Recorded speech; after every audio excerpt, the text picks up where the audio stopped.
Hello, doctor Dipankar. একটু এদিকে দেখাও।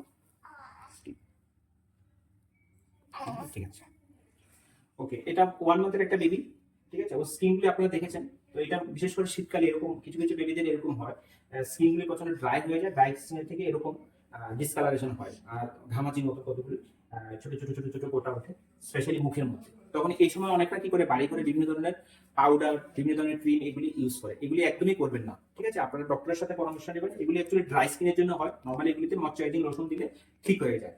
তো নর্মালি অনেক সময় অনেক পেশেন্ট কি করে পাউডার ইউজ করে। পাউডার ইউজ করলে powder is very very dangerous এই ছোট ছোট বেবিদের জন্য। কারণ পাউডার ইউজ করলে কি হয়, এগুলিতে আরো ঘাম জমে, আরো বেশি হবে, বিভিন্ন ধরনের র্যাশ হবে।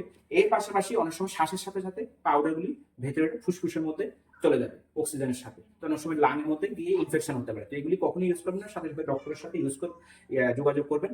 নর্মালি এগুলি হলে আমরা সাধারণত ময়শ্চারাইজিং লোশন দিই। স্কিন ড্রাই থেকে এটাই হয়, ঠিক আছে।